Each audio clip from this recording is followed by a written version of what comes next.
Hello, good evening, and welcome. This is the Dadler Soul Sessions for April. It's Thursday, the 4th of April. My name is Jim Colson, and I don't mind telling you that it has been a little bit of a stressful few days. It's been a lovely few days. I've been on holiday, but it's been a stressful day today, getting back here to Yorkshire, where I am based, in order to present this show. Now, a lot of this show is recorded. I don't mind telling you. This bit's live. Hello. I could tell you what's going on in the news, but actually I've been without the internet really for the last few days. So I don't really know what's happening in the news. Probably some bad stuff. That's what I imagine it is. But yeah, I needed to upload all these videos because Dan Lasol, who's our Uber leader, he'll be on in a minute. He's all recorded because he's off somewhere else. We've got our main guest as well, all recorded, and I needed to upload the videos. The main guest video is only halfway through uploading. Whether that's going to work by the time that it gets to 9 o'clock and we find out more about him, who knows? But let's go with it anyway. It'll be an adventure. I'm a little bit fraught, but I think everything's going to be okay. We're online, and that's all that matters now, no matter what, in the words of Boyzone. Or was it Westlife? Well, it's one of them. Doesn't matter. They're all the same, really, aren't they? This is where I give you the little update on what's coming on the Dadler Soul Sessions tonight in This Morning style.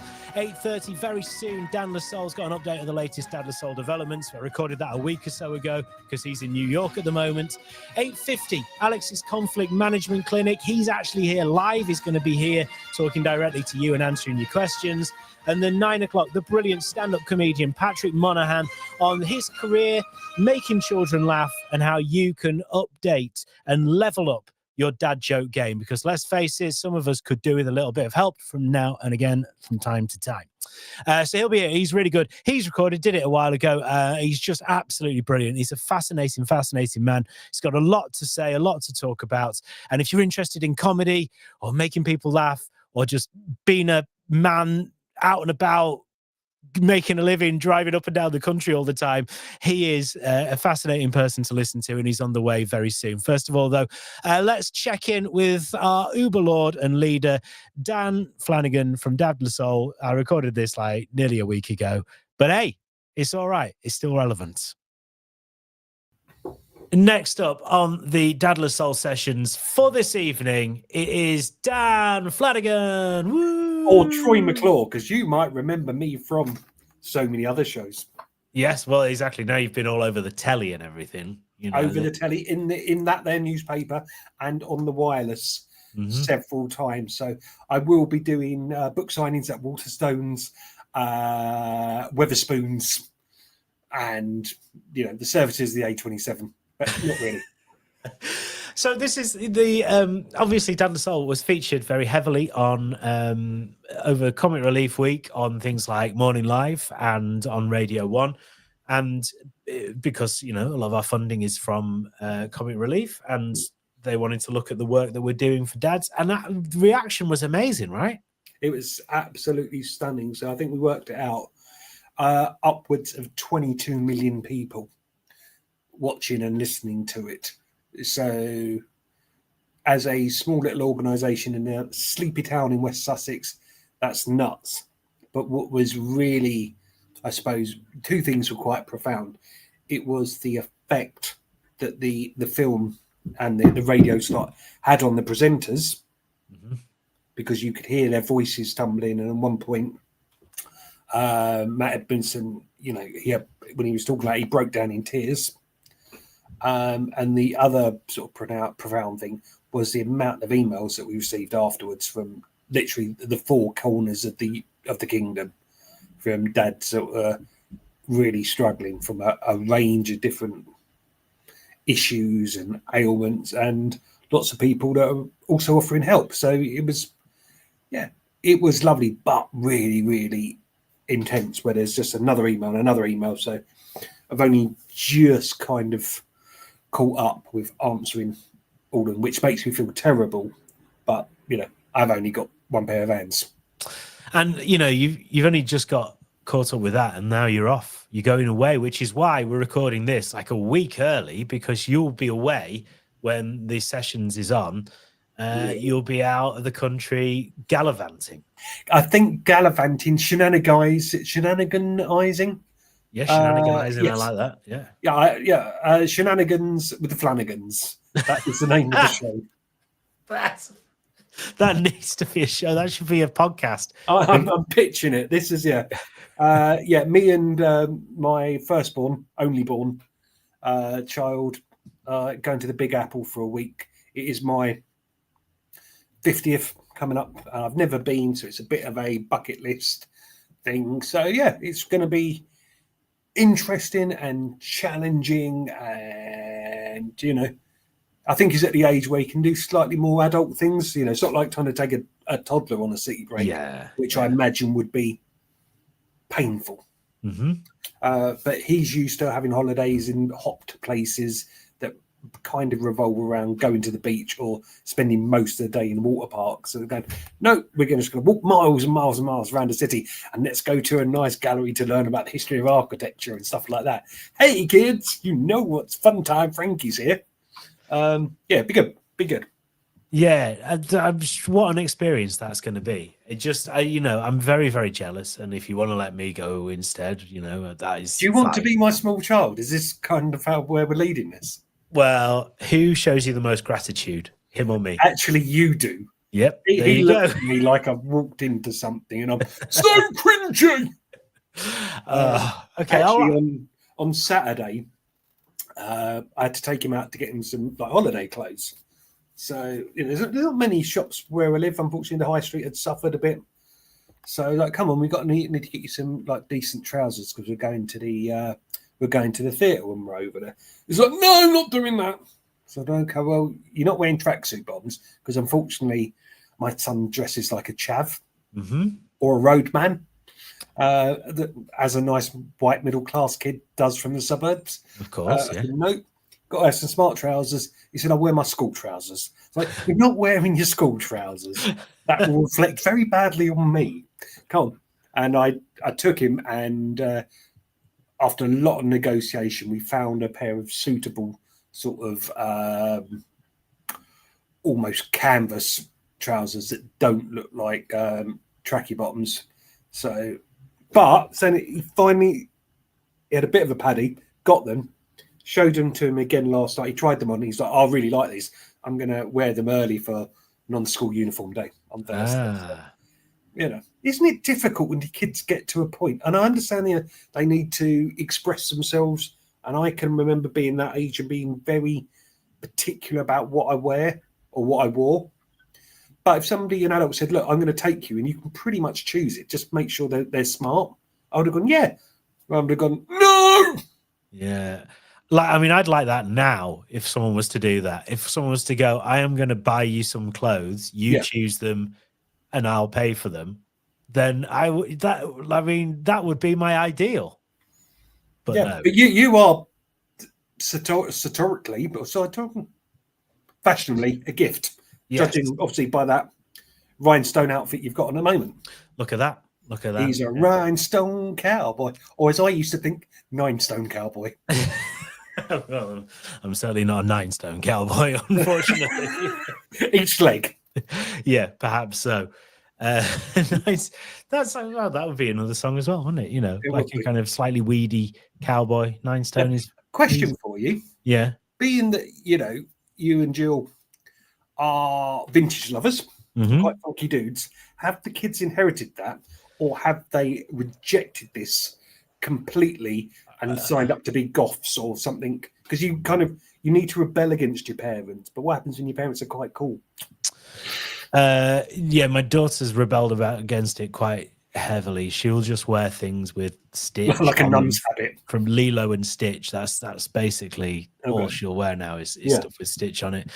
My son, less rebellious. In fact, he's got one shirt, like a kind of polo shirt that's a vintage one that he got from a vintage shop that he really loves, and he does go. That's kind of his go-to when he's not at school.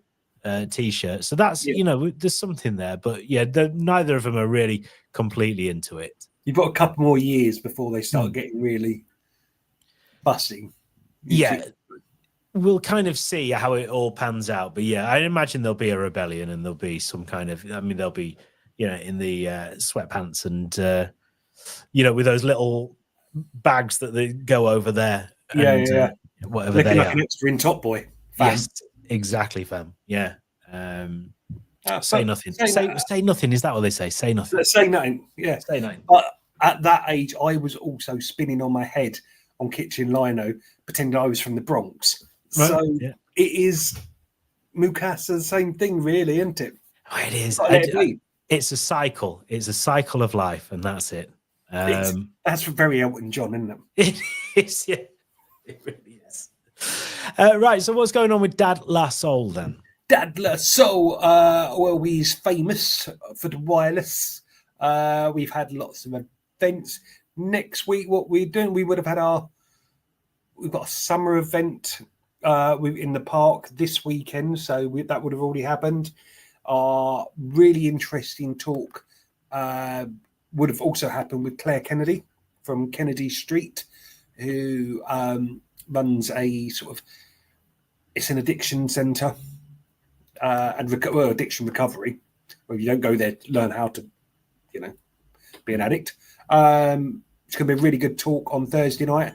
And I suppose the big news is that our summer party will be launched. This is the 21st of July. So before Dad La Soul was born, I used to run another organisation called Tot Rockin' Beats, which were afternoon raves. So you don't have to go out in the evening. Come with your kids and party in the afternoon. And quite regularly, I'm still asked, even though I haven't done one for 5 years, when will you bring Tot Rockin' back? And I say never, because it's just a lot of work and got too much to do. But it's kind of, I was thinking it'd be a really nice thing to do because we haven't done one for 5 years. It's also my 50th, actually, and it could be a nice way to raise a lot of funds for Dad La Soul. So we are going to do an old school block party in a beautiful amphitheatre in Brighton. So loads of DJs, graffiti artists, dancers, Nerf wars, crafting. There's a bar there for the kids. If the kids fancy a pint, well, they let the adults run riot. I think we got a little video, haven't we? Let's have a look at the video.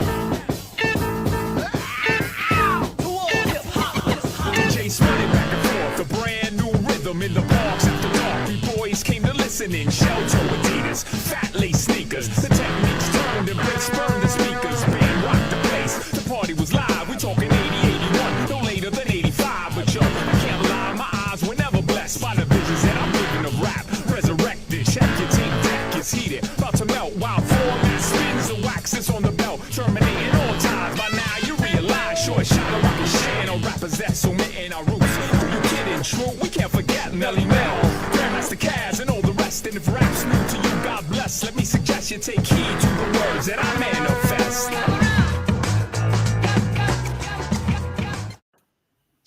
And that is what you will be doing based around what you were doing when you were your son's age.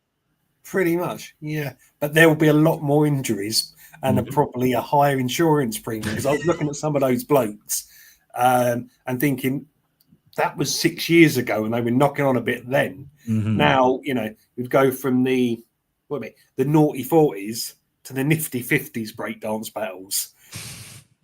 I'm going to have to phone up St John's Ambulance and make sure they are on site, or at least immediately on call. Have a presence there, please, if possible. There are going to be some middle-aged men with some middle-aged breakdancing injuries going on. Really, I'm going to massive excuse to really embarrass the kids. I'm going to rap. I'm going to listen to the songs we want to have listened to. And the beautiful thing is, it's kind of done by 5 o'clock in the afternoon, so you can all go home for, songs of praise and a cup of tea.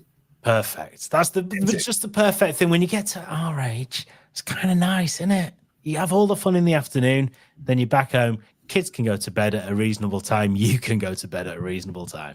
Yeah. Well, I'm going to, I don't know if you heard, Day Fever, which is Vicky McClure. Yes. Yeah. Lady from Line of Duty and loads of other things.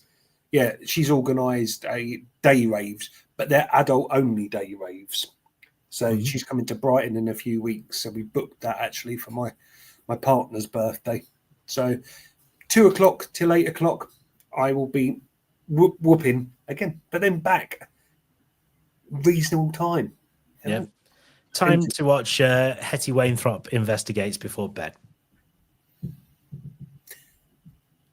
Round your house sounds boring, if I'm honest. And also, I'm really impressed where the hell you pulled Hetty Wainthropp Investigates from. Just, here, take this in me. I think it's my drama trumps. I think it's my go-to reference for something slightly dull on the telly. I think that's what it is. And I don't know why, because it's probably not been on TV for about 30 years, has it? But it's just still stuck in my brain, and I don't know why. This is another reference for the kids. So if anybody listens to the podcast, you'll know that Jim is an expert at bringing in these sort of things. Yeah, if it's an obscure reference from the 80s or 90s, then guaranteed it'll be on Dadless Soul Extra Time, which you should find wherever you get your podcasts. And it's really good, even if I say so myself. Yes. There are at least 4 listeners. I think. Yeah, well, I don't want to brag, but that it's 4 more than we had before we started, isn't it? And we're not even paying them to listen. Exactly. Perfect. Isn't it great? So yeah, there's say what else is going on? Loads, but just loads. Best thing is to go on to www.dadlersoul.com. Then you'll see all the events coming up, all the fun we're having at Lewes Football Club, the evening events for the grown-ups. We've got some outdoor events coming up now. The weather's turned nicely, so we'll have Nerf wars in the woods, etc., etc., etc., etc. Lovely stuff. Well, Dan Flanagan, I hope you're having a lovely holiday as we're here, working. And we will speak to you soon. Unless I get arrested by Hetty Wainthropp. That was Dan Flanagan. I spoke to him about a week ago. Now he's in New York, living it up with his son in the Big Apple. And I've just come back from Norfolk. Just stepped through the door like an hour and a half ago. I don't know what I'm doing, where I am, what's going on. I think everything's organised. I think our main interview of the evening with Patrick Monahan, the stand-up comedian, is now uploaded into this little system that I use to do the live stream. So that's a positive. So it means that we've definitely got that coming up. At 9 o'clock, you can hear from him. After you hear from our resident expert, Alex. How are you doing, Alex? You all right? I'm very well, thank you. Yes. How are you, Jim? Good. I've been on holiday with the kids, so I've come home to relax because that certainly was not relaxing in any way, shape or form. Holidays with young children very rarely are. I'm lucky, as I've said on many occasions, my kids are all older now. And indeed, last weekend, I felt particularly old because I went to a nightclub in Brighton that I used to go to 30 years ago with my son. For a live gig, Guns to Roses. Nice. Guess who they are a tribute act for, and it was brilliant. But I did not feel old in a nightclub I remember dancing in, and I was standing there with my teenage son. I was thinking about that. God, what was I thinking about? I was thinking about back in the day when I did sixth form college, but my secondary school at Colchester in Essex, and I remembered the first gig I ever went to was Carter the Unstoppable Sex Machine when I was about 15 or 16. And for some reason today, when I was driving back from Norfolk, which is far, wherever you live, Norfolk is flipping miles from because there's no motorways.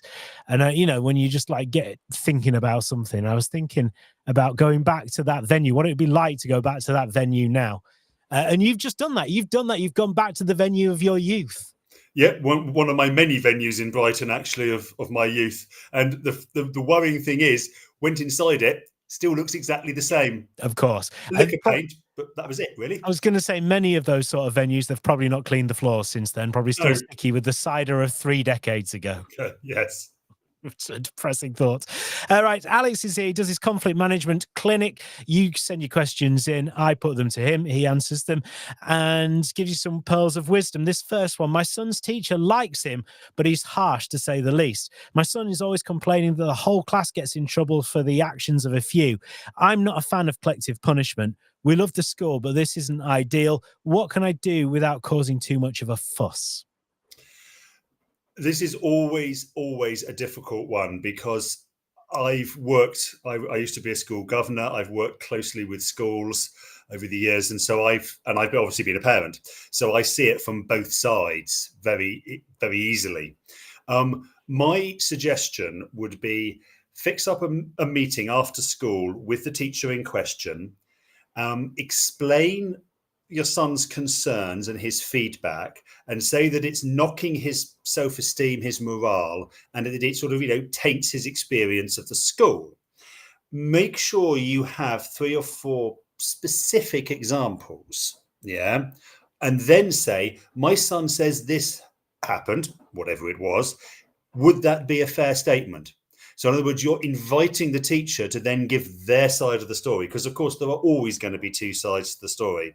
Because the one thing that winds teachers up is parents who come in all guns blazing, only to discover that actually their little cherub is not quite the little cherub they thought they were. Awkward. Yeah. And, I was involved in one case where a parent was absolutely adamant their child would never do anything like that. And I sat there as one of the governors with the head teacher and produced the CCTV evidence from the corridor showing exactly what the child had done. Ouch. And it was incredibly awkward because the parent was mortified and just realized that it caused a complete breakdown in a relationship. But so that's why I always say to people, there is 2 sides to the story. Go in, say, this is what I've been told, but is that what happened? Yeah. And it shows that you're open to them hearing it. If you don't like collective punishments, I agree. They're not great, but they can be effective in certain circumstances. But you can express your concerns. Obviously, if you don't get anywhere with a teacher or there's a breakdown, then you'll need to talk to usually whoever the pastoral lead is in the senior leadership team. They're the best ones to go for. Don't go straight screaming for the head. That's the quickest way to not achieve what you want. Ask for the pastoral lead. Mm-hmm. Yeah, I should have done that, because I love our kids' school is amazing, but there's just been a couple of things that I've not complained about. I've merely suggested something, like when they did a link up with a man who I believe his views are odious and against the principles of the school. He's also our local MP, but I made my thoughts plain on that one. And I felt bad because I do love the school so much, but I don't think I was the only person. So there we go. That's some nice advice. Thank you very much. Second question. I'm self-employed. I've got a big client who's always criticizing the work in an attempt to drive down my price or get a partial refund. I need him because his work constitutes a large proportion of my income, but it's not a healthy relationship. How do I stop it? Okay, I'll be absolutely honest with this one. This is very much sort of business advice. And yes, I have run 2 businesses in my time, but I did actually have a chat with my wonderful wife, who is much more the international businesswoman than I ever was, or man in my case, obviously. The advice that we've come up with is look for other clients. Don't put all your eggs in one basket. Diversify your client base. Yeah, because if this one client is 75% of your business, then you are beholden to him. Yeah, that's a given. Mm-hmm. Yeah. If you're sitting there thinking, well, I can't diversify because I haven't got time to, then you have a choice. Farm out your sales to somebody else, subcontract it out, or subcontract out your actual work that you do to somebody else so you can focus on sales. That's one side of it, to make you more self-reliant, because you shouldn't be afraid of your client. You're self-employed. You work for yourself. You chose to be self-employed, probably because you didn't want to work for someone else. And you're in danger of allowing this client to effectively become an employer. And that's not what being self-employed is all about. You choose who you want to work with. Ultimately, sit down with this client, say that you've noticed a pattern of their behavior. Give them some specific examples where you clearly haven't done something wrong, but they've tried to make it out it is, and you can prove that you didn't do anything wrong. Yeah. And to give them examples, and then put in place a process and say, look, if you're not happy, this is what you need to do. This is what I will do. So you actually get it all down in writing. Finally, never give any money back. Yeah. That's the quickest way to trash your business. If you have made a mistake, if there is a problem, then you give a freebie. So in other words, I don't know what the business is, but say you make hot cross buns. I'm being vaguely topical. If here's a free dozen hot cross buns to say sorry, or if you provide a service, here's 5 free telephone support calls for you. Yeah, rather than actually giving money back. That's always a dangerous thing to do. Yeah. But always make sure that any freebies you do are very rare and only when there is a genuine error on your part. It's interesting, isn't it? Yeah, because you're right. Then that sets a precedent, doesn't it? When you start giving money back. Yeah. No, you never want to do that. And also, I'm self-employed as well, and yeah, that thing about being too beholden to one client. Actually, I've not really thought about that, but hey, luckily enough for me, all my clients are rubbish, like Dad LaSalle. So no, that is a joke. No, Dad LaSalle are, but I mean the rest of them are fine. God, I hope no one else is watching this. Anyway, so it's just a matter of kind of trying to work your way away from over-reliance on one person who seems to be playing the game a little bit, particularly. Yeah, that's exactly the case in point. And I'll give you a very topical example. As you know, I work in general practice. We don't work for the NHS. We are under contract to the NHS. We can't go on strike like the rest of our colleagues can. And the government have just imposed a contract on us because they are our only client. And they've imposed a contract on us. And 99% of us in a referendum have rejected the contract. Doesn't make any difference. They're still going to impose it on us because all our eggs are in one basket. We can't change that because that's the nature of the beast. It's the NHS. But that's the risk. You always want to have a diverse client base so that if you do lose a client, you lose 5% of your business, not 75% of your business. Oh my God, this is a word of warning to everyone. I'm going to be out looking for clients tomorrow morning. And the final one is, how do you get your partner to chew less loudly? This is from one extreme to another, right? How do you get your partner to chew less loudly? She's brilliant in every other way, but this really gets my goat. It drives me mad, but I don't want to offend her. Okay. Number one, is it you as much as it is her? In other words, is people chewing loudly your nails down a blackboard moment, if you know what I mean? Yeah, the one that just gets your teeth on edge. Sorry, that's a really bad pun, actually, but never mind. In the context of what we're talking about. But if you see what I mean, is it partially you? Yeah. A way of trying to work that out is if you can ask other family members, close friends, people you have a really good, strong relationship with, is she really loud at eating? Yeah. Or is it just me? Yeah. If she is really loud at eating, then you're going to need to sit down and have a chat. Now, I don't know where you are in your relationship. Is it 6 months? Is it 6 years? Is it 26 years? I have no idea. Yeah. The longer you've been with somebody, the easier it is to have those conversations. Is it though? Is it? Well, it's theoretically easier. I'll put it that way. Theoretically easier. What if you're a coward like me? Well, no. But think about your seating arrangements. Think about playing music in the background. Most of us have Alexas now. We have an Alexa in the background. I've just said her name, which was very dangerous because she's about 6 foot away from me. She hasn't reacted, thank goodness. And play music, the seating arrangements. Think about, actually what food you're eating. If you're going to eat a bag of crisps, it's going to be noisy. If you're going to eat some slightly overcooked pasta, it's not going to be so noisy.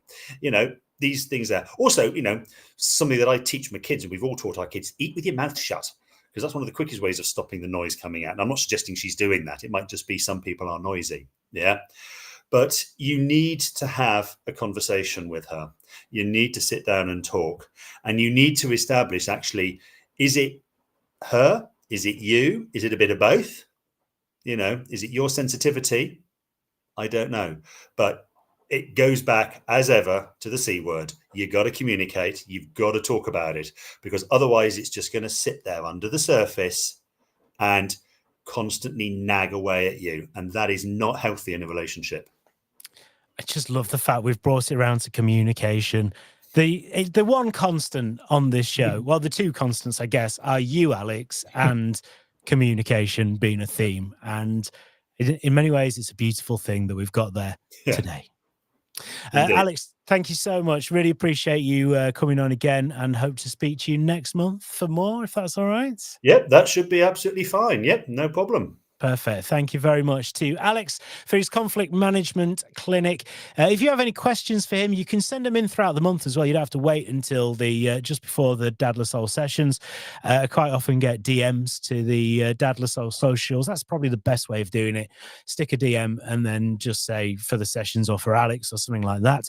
And I will give you anonymity. I will not read out your name unless you really want it read out. But some people like public shaming, right? I don't know. It's up to you. Whatever you want to do, we'll do that. But it's genuinely, Alex has got some brilliant answers. So it would be really good. If you've got any kind of conflict management issues, I will put them to Alex and he'll be able to give you some pretty good advice on that. All right. Our main guest of the evening is the comedian Patrick Monahan. I won't do too much of an introduction here because it's all on tape. I recorded this a week or so ago. Patrick is a brilliant comedian. He's done shows for kids as well. So I thought it'd be good to get him on to talk about how you make kids laugh. We always want to up our dad joke game. So Patrick's going to have advice on that, but also to chat about all things comedy and all things traveling and all things just being a person. It's fascinating. He's a fascinating and very funny man. Have a listen. And here on the Dadless Soul sessions, it's Patrick Monahan. Hello, Patrick. How are you doing? Hey, how you doing, mate? You all right? Good to see you, Jim. It's fantastic. Just on the, I'm in this luxurious setting of my car here. I can see you're in a lovely, you look like you're at home, which is nice. I am in my lovely home office that I've got now, which is actually, it's technically a corridor that goes round, but don't tell the fire inspector that because we got it passed for fire eggs. So there's no desk here. That's it. Got them days of, do you remember them days where you could have set that up in the back of an alleyway behind like a wheelie bin and like 3 tubs of old paraffin in a gas canister, and you could just, now it's like, even if you're doing it online like this, you've got to be safe. I like your artwork. It's great. Thank you. Cheers. Yeah, this is a band called the Twilight Sad. That's their artwork. Limited edition, 1 of 100, but I don't know how many others. Look at that. You're going to get your house robbed. There's going to be people around going, right, we need to get, they're going to go. That'd be a great storyline if they went round and robbed all 100 of each house, one by one. They just went round to the little backstory. And it turned out it was Dave Gorman doing it for another book. Yeah. There we go. I tell you what, this is amazing because we have had some people come on this show from their house and the connection has been loads worse than yours in your car, wherever you are. Like, where are you in the world? Yeah, so I am literally in the south at the moment. This weekend I've been touring all over. I'm on a UK tour at the moment, and then in between the tour I have to go around and do like loads of little warm-up gigs to get ready with the thing. So I was like in Nottingham, East Midlands the weekend, then I was in London, Soho last night, and then currently I'm somewhere between London, Essex, and then back up north, because this week is just like a run and load of gigs, as you can probably see from my voice or hear from my voice. It's like that it's so I'm literally in my car on somewhere between, I mean, I sort of go by postcodes now.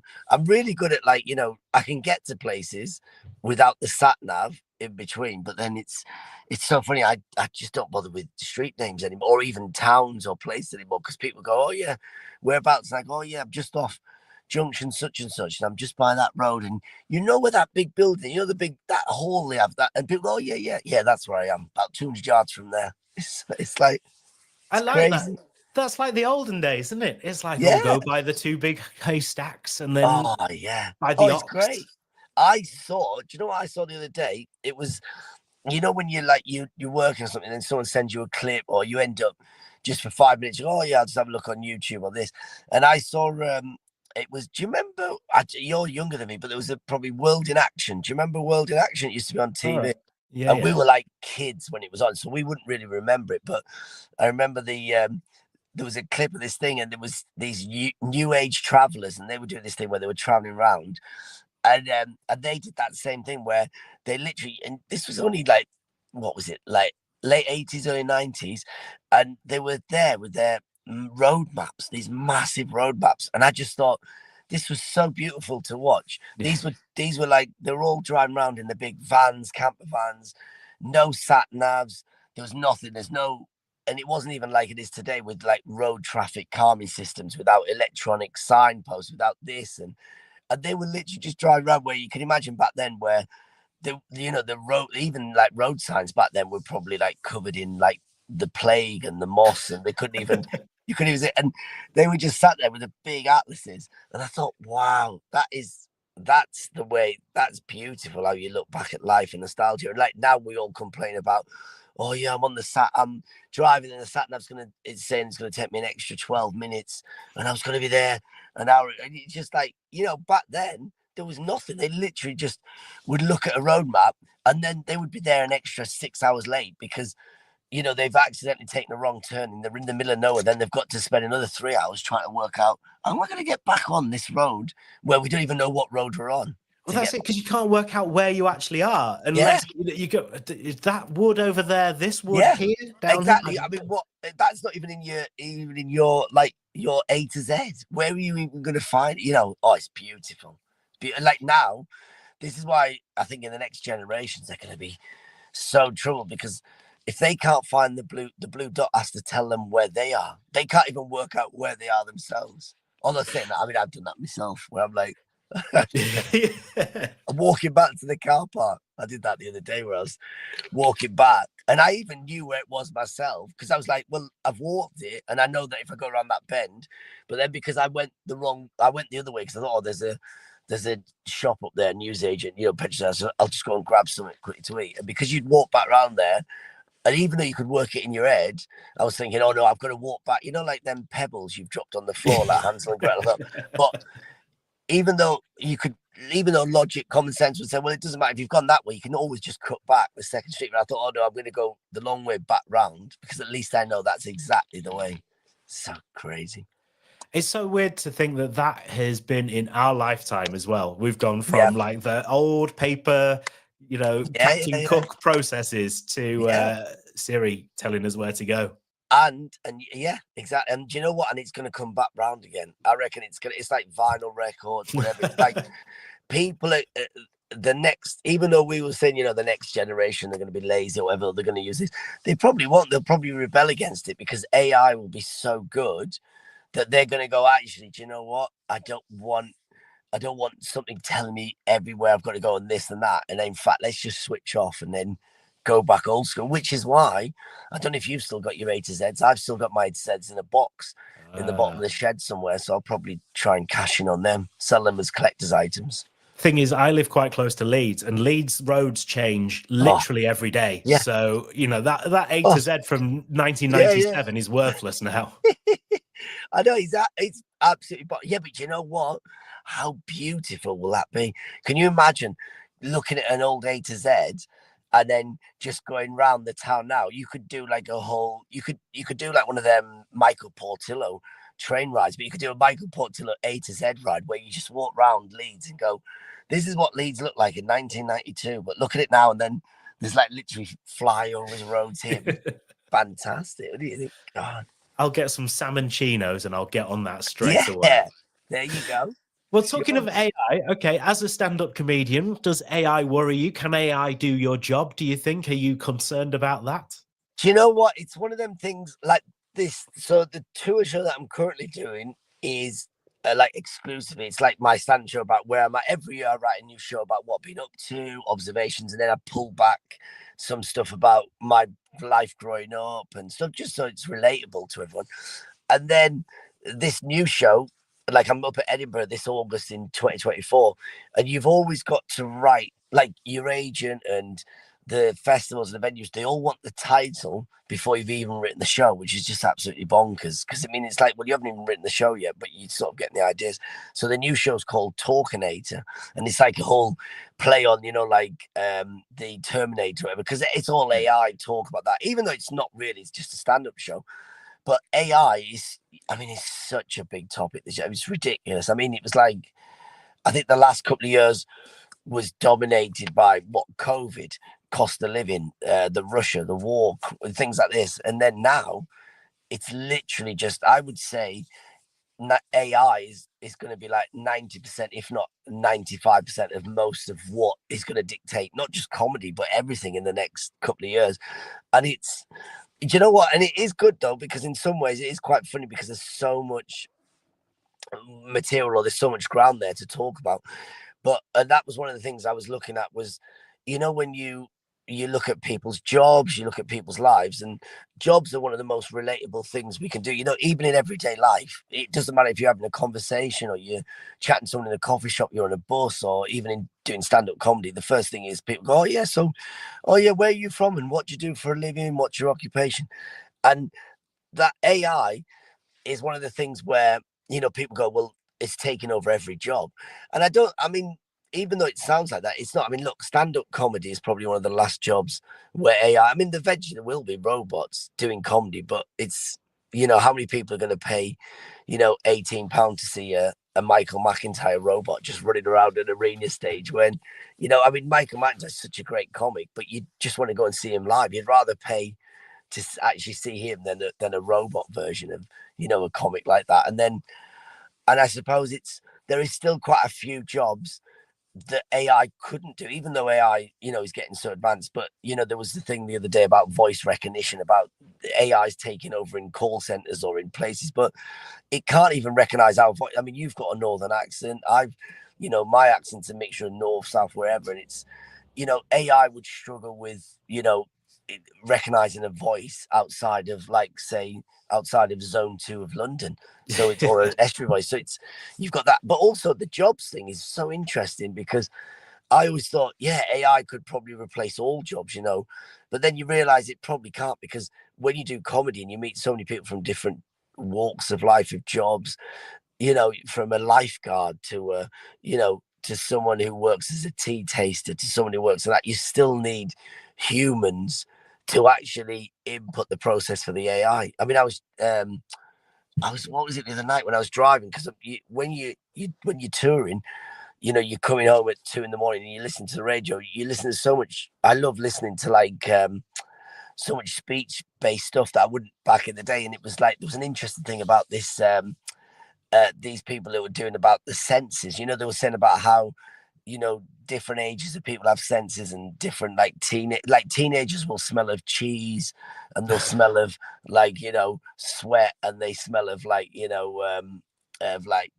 I can't remember what the third thing was, aftershave or something ridiculous. And they were saying that even though all this AI is helping science generate stuff, you still need a human to work out, because they were saying, well, how do you process the smell of it? And they go, well, yeah, the AI goes in and can work out all the components, but the thing is, we still need a human to say, okay, that smells of that, and that smells. So even the most basic thing, even though you've got the most complicated process, like AI will solve cancer, but you still need a human to then go, okay, but then you have to input this, and then you have to tell the simple things that AI would never be able to do. So yeah. I suppose that's a bit like comedy. Hopefully, it's still like, even though AI could run an amazing comedy club, it could run an amazing arena, it could sell tickets to everyone, it could scan people's eyes coming in, it could do everything except for the bit about standing on stage and doing an observation. That's the only thing. I guess that's the thing, and a lot of what you do is working kind of with the audience and working off the cuff as well, isn't it? Yeah. And then I guess that's one of those the audience participation things is, what do you do as a job as well? So I guess you need people to have interesting jobs. So you've got some material, right? Oh yeah, exactly. And it's like, it's one of them things where, because when you do a tour, or even if you're doing any shows, where the first couple of minutes, I always think it's nice just going, hey, how you doing? What's happening? Bang, bang, bang. And you'd have a quick chat with them before you go straight into it. Unless unless you're coming in and it's a massive theatre or an arena where you just go on, good evening, and then you go straight into a routine, which I always think it's always nice to connect with an audience. And I think that's the thing, is when you do chat to an audience or you find out their job. And do you know what? And it's so funny because even now you will still find jobs you've never heard of, even though we know that that's the way forward now. There's so many new jobs being created all the time and they're always, jobs are being relabeled something else. And like the other night I was in Worthing doing a tour show, and there was, like, when you go to places like this, most people are local from the area, or they're from the little surrounding areas, and then you'll get like, maybe you might get someone exotic who's come from Brighton or whatever. And I remember it was quite funny. There was a lady there, and I was like, oh yeah, it's great, blah blah blah blah. I'm doing my stuff, and just before getting to the show, I said, right, who's traveled far, who's probably come in with a bit of money? And this woman right at the back of the pavilion there, she was like, oh yeah, I'm from Brighton. And then everyone's doing that thing because she's not from Worthing. They always do that boo cheer thing, whatever. And then I said, what do you do? And she goes, oh, I'm I'm a talk management analysis or whatever. And she gave this really complicated thing, and we were all like, so the audience is all giggling and we're all going, what the hell's like a talk management thing? Or you've got like a degree in this and you do all this. And then so eventually I got her to quickly explain it. And then she went, so I'm like a veterinary thing. And then she gave the thing, and I went, well, you're a vet, you could have just said that. And she spent, but it was funny though, because we spent, 3 minutes going around the houses, and you're getting comedy out of like doing scenarios of like, you talk to animals, you do this. But then at the end of the day, all she was a vet. And I think that's what's going to happen in the future, that, these next generation of kids and stuff, they're going to do jobs what we used to do, but it'll just be relabeled, so it won't be like stand-up comedian anymore. It'll be like a wellness guru of happiness or something, it'll be just like, because it'll be like, yeah, I'm not just standing there and telling jokes, I'm making people laugh, which is actually good for their blood pressure, and I'm doing this, and so I've actually got a PhD now in, and it's just like, oh my goodness, we're just stand-ups, you're a plumber.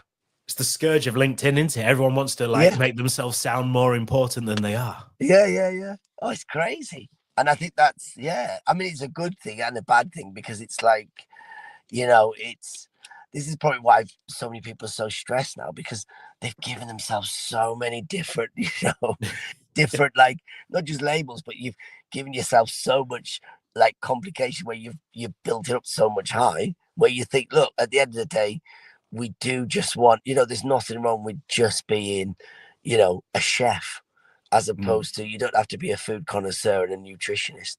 You just like someone who, you make food, and that's a lifesaver. We're happy with that. So you've had a long and distinguished stand-up career, haven't you? How long have you been doing it now? Oh, I started post 2000s. So it was like in 2000, 2001, too. So I was from that school, and I think we were chatting, weren't we? You did comedy around that. Was it around that time as well? Yeah, so it was around that time that I was doing kind of open mics around London and stuff. And I think I have mentioned that, everyone that I did gigs with at the time has gone on to be very successful, just because of the unfair advantage of being motivated and more talented than me. No, stop it. You're doing well. Yeah, but look, you're doing podcasts, you're doing radio, you did all that, where I suppose that's what a lot of comics, if you look at comics now who start, they're actually trying to get to where you are. It's funny, because now it's sort of like, back in the day, we all just started out as stand-ups and we go, right, I want to do stand-up, this is my thing. Whereas now it's more like, I'm doing stand-up because I want to present this, or I'm doing stand-up because I want to promote my podcast, or I'm doing stand-up because I do sketches or videos and stuff. And I think that's brilliant. That's how the world works, it changes.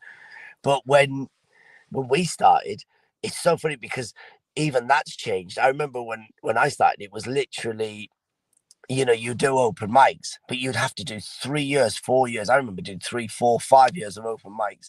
And the first couple of years, you wouldn't get a single penny. You were literally, I remember paying to go from London to Bristol to do an open mic gig for 5 minutes, and you'd have to pay for the train fare, and sometimes you couldn't even get the last train back because it was late, so you couldn't afford a hotel, so you'd have to you'd wait for 3 o'clock for the National Express bus, and then that would be a couple of quid coming back.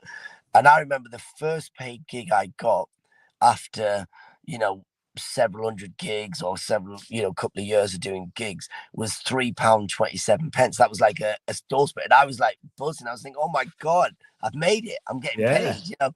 Whereas nowadays, it's totally different. People now come with a game plan. They go, right, I'm going to do 6 months of these. I'm going to do some, and they'll go, even before I've done my first gig, I'm going to build up an audience online. I'm going to have an audience ready, so that when I come and do a few gigs, and then I can then go and start and then they won't even bother doing open mics. You can go and start doing their own little show with friends or whatever. They'll do little things, and it's brilliant. It has changed a bit, but I think for us, that's why when people go, "How long have you been going? How long have you been doing stand up?" And I didn't really call myself a stand up until probably 2006, 7, 8. Even though I've been doing it for a couple of years, but that was when I started to get, proper money, and it's like you're doing clubs and it's paying the bills, you're paying your mortgage, the rent, whatever, and you're doing all that. And I think that's what you do. And then I didn't start touring properly until the 2010s, that decade. So it's funny though, as a stand-up, probably like 20 years, if that, but as a proper touring stand-up, maybe 10, 15 years. As a festival comic, maybe 20 odd years.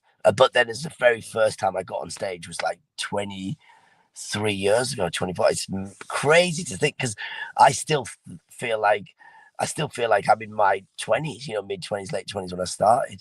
So it's crazy to think that I've probably been doing stand-up now as long as old as I was when I first started. That is crazy. Wow. Yeah. And I love that, because it has changed, hasn't it? You can get bigger quicker because you've got all these other routes, I suppose. But back, it was a privilege, really, because I don't think I was ever going to be a stand-up. I didn't have the application for it. I enjoy that whole. I've done hosting and stuff, and that's but you've done easier for me. Yeah, but I think you've still done it. It's not like, so you have done stand-up, you've done comedy, you know what you're doing. Whereas there's a lot of people who, like me and you, I've spoke to, would love to do it, but just would never do it. And it's silly, because I would say to them, look, just go and do it. Like, what's the worst that's going to happen? Like, they think that me and you, we're going to be like, you're going to get shot dead, or someone's going to kill you, or what's the worst thing that if someone doesn't like you, whatever, or they don't like the show, or it doesn't go, so what? It's going to be another night. And I think that's the thing that stops people. So I think, and the thing is, you've already done that. You've seen what it's like. And I think that's the most interesting thing, because at the end of the day, you it sounds cliche, you only get one life, and at the end of the day, you don't have any regrets. It's always nice to think, as you get older, and you're saying, oh yeah, well, I did that, and do you remember that time? Oh my goodness, do you remember that time we did that? And then you can laugh at stuff. And the good thing about it as well was that even if you're not that dedicated to it, you get to see a lot of free comedy, because you don't have to pay to get in, right? Because you're performing. And also, it was quite a privilege to be around people like you, because we did a gig together. I'm sure you remember it, memorable from 20 million years ago. Yeah. But people like you and Gary Delaney and Paul Carenza and Shazia Mercer and all these people who were sort of starting at that time. It's fascinating to be part of that process and see how they come off stage and go, right, okay, that worked, that didn't. I mean, that is a level of work I've never put into anything in my life. But but it's ironic, because it's like everything. It slightly gets easier. I mean, it is horrific at first. I remember you go up and do Edinburgh festivals, or you do these things, and they are like, it's that it kills you or makes you stronger, and you go up to them, and they are one of the most horrific experiences you'll ever do, is doing your first solo shows, your first hours at festivals or even tour shows, because the pressure is intense, and also there's nobody else to hide it. Like when I actually miss them days. It's like when people talk about school, they go, oh God, school was boring and this.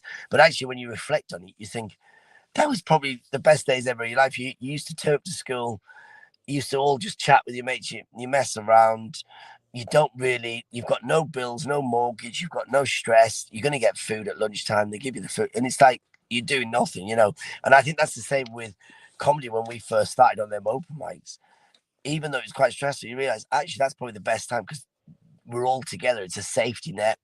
The audience sort of know we're not, they haven't paid anything or paid much to get in. So there's no pressure. They're not expecting, oh my God, it's not you doing the whole night. So it's like a bit of a team camaraderie. You're all sort of messing around together, and it's quite nice to see each other grow. And you're all at that same sort of level where, you're all sort of still trying to find your feet. And I think them days, they're lovely, and you sort of reflect back on them. And it's funny, like you mentioned, all like Gary Delaney, brilliant, Carenza and Mercer and all them, like, who are brilliant. They're all people, but they've had days. I remember, God, we would have had some horrific shows back, like bar none of them. We've all got horror stories to tell. But then you look at it now, they're just, you just think, it's just another day. You look back on that and you crack on with it. You think. And obviously you've decided that it's not just enough to try and make adults laugh. You've gone on to do shows for kids. Why would you put yourself through that? Why, Patrick? I know, it's bonkers. I mean, two things. Firstly, because they're great fun.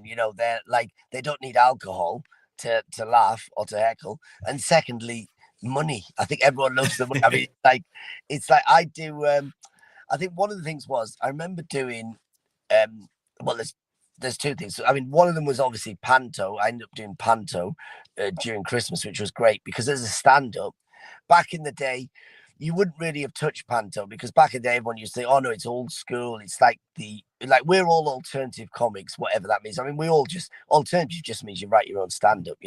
We're still comics, still doing comedy, but it was seen as you wouldn't really do Panto because it was seen as it's the old school comics. The guys who just do like the old pub jokes, and then that all changed because you got people like Peter Kay, big whoever Bishop, you got.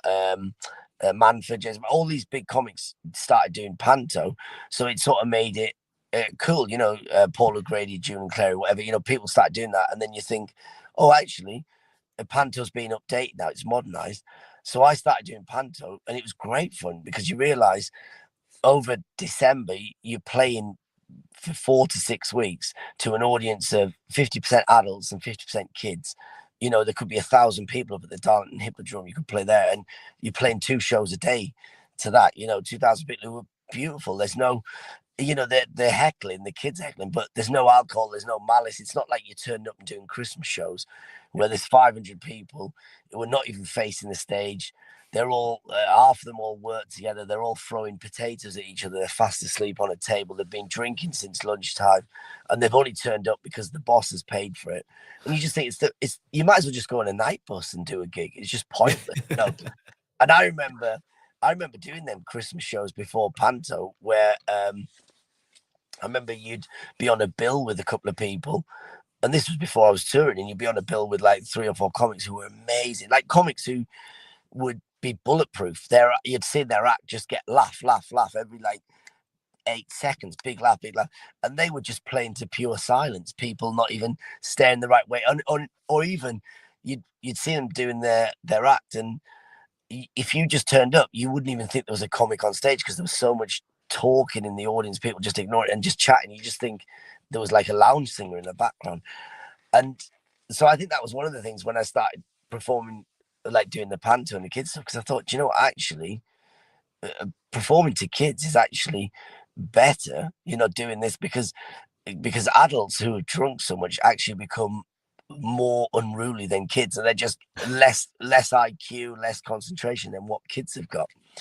And then the other reason I did the kids show, both again was by accident, was the every year I do Edinburgh Festival, and I remember I think it was like 2007, 8, 9, or whatever. I was doing shows, and my stand-up shows, I'm not really blue. There's nothing blue in myself. I don't swear really on stage. I mean, I swear off stage when I'm chatting to people, but on stage, I don't swear. I wouldn't do anything like that. I just, it's fairly pretty much, just it probably be classed as like slightly family friendly, but just non-offensive, just observational comedy. And then it was weird because it was just, that wasn't really my aim. It was just, that's what it was. Because, you'd go through cycles, like comedy, you could see who's become popular in like America, because then that would bleed over here. And then you'd get a lot of comics suddenly going like, be quite offensive, quite dark. But that just was never my thing. And then you'd get, that was a trend because in America, there was a big comic doing that, or they'd seen something online. And I remember in Edinburgh doing just one of my normal shows, stand-up show. It's all observational. And at the time, obviously, other comics were quite more controversial. And I remember in the audience, each night I'm doing my show 7 o'clock, whatever. And then I noticed the audience are getting younger and younger, even though you get like couples, families, whatever. And then and then they'd start sneaking in. So not just teenage kids, but the kids would start being 14-year-old coming with parents, coming with grandparents, and then you'd get like a 12-year-old. And not a problem to me, couldn't give a monkeys. And I remember one night doing the show at 7, and there was like 2 11-year-old kids. So the front row is all full of adults, and then there's 2 like 11-year-old girls. And I'm like, all right, you two, is this your parents here? And they went, no. And I went, what about this side? Are you parents with these? No. And I said, what, are they behind you? I went, no. I said, where's your parents? And then everyone's like laughing. Going, what? Where the hell are you? Where's you? And they went, oh, they're at the bar. We left them in there. They're having a drink. And they wanted to come and see a show, but they're just having a drink. And they've just left us here to come and watch your stand-up show. And I'm like, this isn't a kid show. I'm not doing like, I'm not going to do balloon modeling. I'm doing stand-up. And they went, yeah, it's all right. We've seen you before, and our parents seen whatever. And they just let us go. And then my agent just said to me, look, she said, you're getting loads of like young people coming in with their parents. So the parents obviously want to enjoy that. But the thing is, why don't you do 2 shows then? You could do an afternoon show and make it more for young people, kids, and then do an evening show where you can just do it for adults as well, like that. And then I went, okay, yeah, we'll do that and see what it's like. And then I ended up just doing that. And it was crazy. You would sell the daytime show for kids quicker than you could sell it for adults. It was mental, like, because, all the kids and families. So I thought, oh, this is great. We've got like, why would you not do this? And then it was so funny because you'd speak to other comics and like really good comics who've been going at the time, probably 10, 20 years more experienced than me, really great comics. And then I remember doing shows with them, and we do like say you're doing a festival show or whatever, and there'd be a kid in the audience and they would be terrified. They couldn't go on. They go, I can't do this show. They go, they'd say to the host, the compere, whatever, they say, look, you've got to ask that family, they've got to leave. They've got like, there's a 10-year-old kid, there's a 13-year-old kid. I can't go on and I don't want to do my act talking about, I'm talking about this and this, and there's a kid in. And I'm like, mate, you're such a great comedian. Why would you be scared of a kid? And also, it just shows that you are good, but you're not as rounded as you think. You've got to be able to adapt to everything. It's like when I go and do gigs in I'd go and do gigs in Bahrain, in Abu Dhabi. You go and do gigs in Australia. I go and do gigs in Germany. You go and do gigs in Finland. And you've got to remember that some of these places, English isn't their first language. And also, you can't use jokes like, regional jokes. You can't use jokes about North and South. It means nothing to them. You go to some places and they think London is England. They think that Wales is England. They don't get it, so you can't. So that makes you such a better comic, because you do a week of shows like that and then you come back and you think, wow, okay, now I've learned how to like really become universal like that.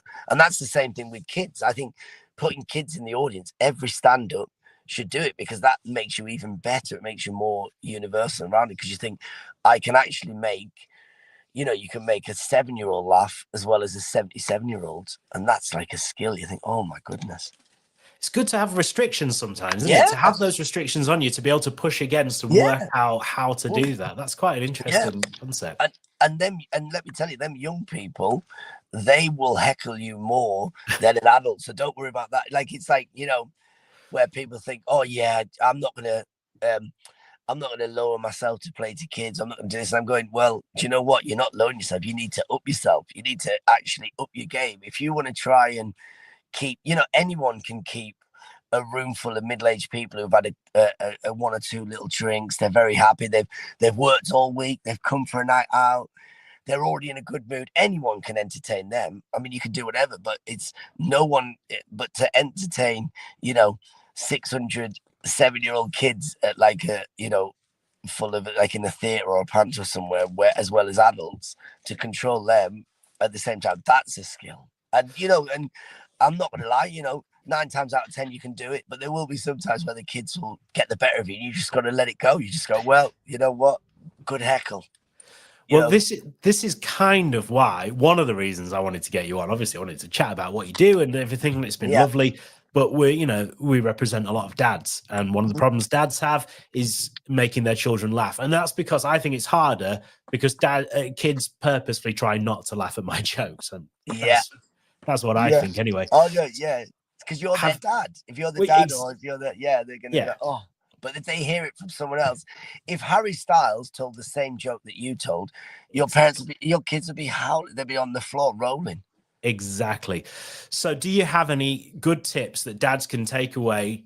Actionable tips, I think that's what they call them, isn't it? They can take away to make children laugh. And let's reclaim the dad joke. The dad joke is it's a term it's had a negative connotation to it. Let's make it positive. How do we make our kids laugh? Do you know what? It's so funny. It's a bit like dissecting the frog to see how the frog works, and they always say you should never do that because obviously you're going to kill the frog, you kill the joke.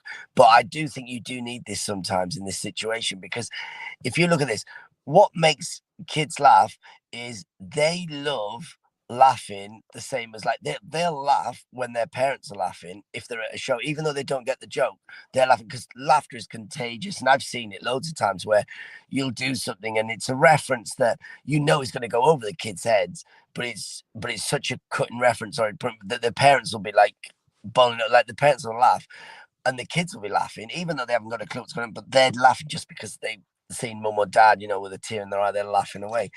And I think the problem is it's all about the delivery. I think the problem with the dad jokes is that it's a different generation. And I remember reading something about this in America where they said even with, like, baby boomers or whatever, and Gen X, they need a punchline for a joke. So we have to have, like, we need a clear punchline. Whereas, like, they were saying, like, Gen Z